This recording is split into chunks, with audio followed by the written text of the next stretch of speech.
안녕하세요. 저는 대구에 살고 있는 만 36세 유방암 판정을 받은 윤 장군입니다.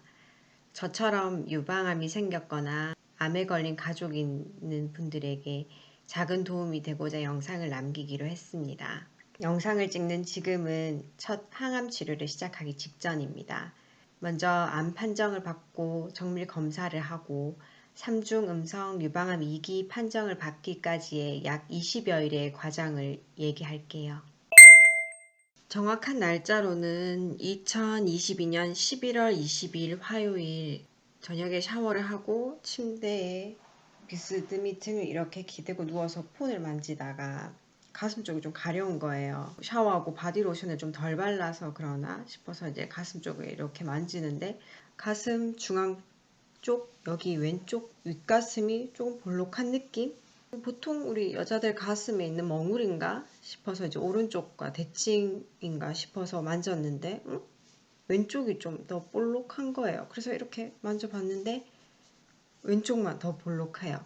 그래서 이게 뭐지? 이러면서 만졌더니 약간 좀 커요. 계란 크기만하게 이렇게 잡히는 느낌? 그래서 왜 이러지? 이렇게 생각했는데 제가 매년 건강검진을 받거든요. 매년 봄에 받는데 한 3년 전부터는 유방 초음파를 해서 가슴에 이제 물혹이 1cm가 안 되는 물혹이 2개 정도 있다는 걸 알고 있었어요. 그런데 선생님은 여자들 보통 물혹 있을 수 있다고 다음 건강검진이나 아니면 6개월 단위로 추적을 하면서 더 커지지 않거나 아프지 않거나 별 이상이 없으면 그냥 괜찮다고. 그래서 그 3년 내내 그랬어요. 그리고 올해 봄에서도 했는데 1cm 정도? 그래서 늘 있는 그 물혹이구나 생각하고 넘어갔는데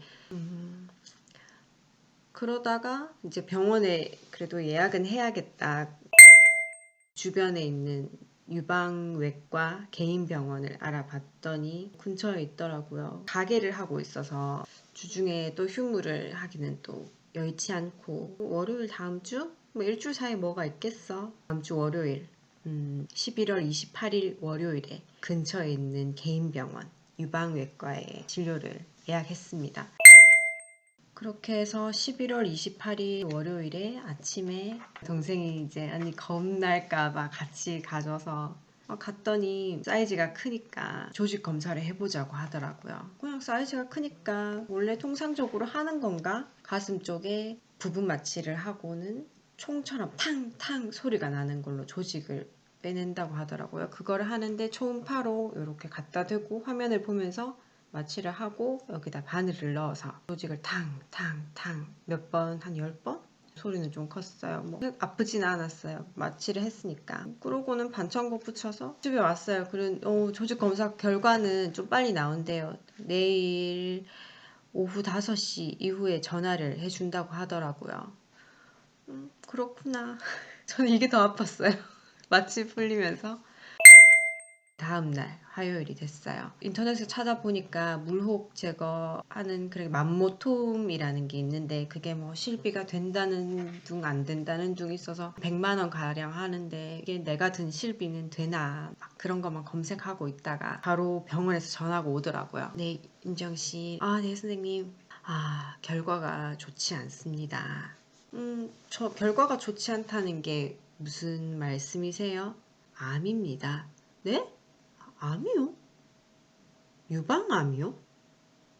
네, 유방암입니다. 이렇게 막 속기는 암이라고요? 제가 암이라고요? 울었어요. 지금도 눈물 날. 막 울다가 선생님 그럼 저 이제 어떡해요? 이러니까 조직 검사 일단 결과는 전화로 알려줬는데 이제 대학병원에 가서 정밀 검사를 해야 된대요. 예약을 도와줄 테니 대구 같은 경우는 경대, 영대, 대구 가톨릭대학교 병원, 동산병원이 있으니까 가족들과 오늘 상의해서 병원 어디로 가실지만 대학병원 얘기해 주시면 예약을 도와드리겠다. 목요일에 조직 검사는 결과지와 CD 이런 걸 들고 예약된 날짜에 가시면 된다. 이렇게 말하는 거예요. 그래서 이제 전화를 끊고 너무 기가 막힌 거예요. 암이라고? 내가? 그럼 이 만져줬더니 계란만한 게 다 암이라고? 막 이 생각에 막 엄마한테 말해야 되는데 엄마한테 어떻게 말하지? 일단 집에 들어갔어요. 아빠도 퇴근하고 집에 계시고 평소에 아무렇지도 않은 것처럼 그렇게 있다가 이제 언제 얘기하지? 기회를 이렇게 보려고 하는데 방에 들어가서 통화를 하는데 엄마가 소파에 앉아 있는데 막 이렇게 있는 거야. 엄마가 알았어. 동생이 옆에 앉아서 이렇게 있는데 입모양으로 말했어 이렇게 말하는 거. 근데 아빠는 옆에 계셨는데 아빠는 또 못 들었어. 그러니까 아빠만 지금 모르는 상황인 거야. 근데 그날따라 아빠가 너무 귀여운 거야. 저녁 드시고 나서 엄마한테 여보 커피 마실래? 이러면서 근데 내가 안 걸렸다고 말을 못 하겠는 거야. 아빠 너무 좋아서 오늘 너무 행복해 보이는데. 그래서 아빠한테 말 안 하고 엄마도 그냥 화장실에 가서 혼자 우셨어. 그러고는 이제 아빠는 방에 들어가시고 엄마가 나중에 암이라고? 그러네요. 근데 정밀 검사 받고 일단 오진일 수도 있다니까. 그때 그렇게 보자 감사한데 그래 오진일 수도 있지. 일단 더 검사해보자. 더 정밀하게 검사해보자. 차 타는데 엄마가 같이 내려왔어. 한 번만 안아보자.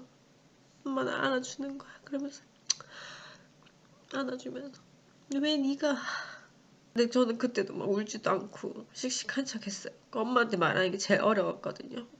엄마가 우는 게 너무 보기 힘든 거예요. 그러니까 난 엄마 앞에서 지금 엄청 씩씩해. 한 번도 막 그런 적 없어. 암 다 때려 부술 것처럼 다 씩씩해. 내가 이렇게 울고 있는다고 암이 낫냐? 이제 어떤 상황인지 어느 병원에 가서 어떻게 하고 앞으로 어떻게 해야 될지 그렇게 해서 빨리 해결해야 된다 생각이 들어서 새 다이어리가 있었어요. 12월부터 쓰잖아요. 월요일부터 보통 시작을 하니까 여기 앞에 조금 더 땡겨서 썼어. 이제 여기다가 막 내가 무슨 일이 있었고 막 그 복잡한 마음을 막 일기처럼 갈게 쓰기 시작한 거야 그날. 조직검사 결과 나온 날.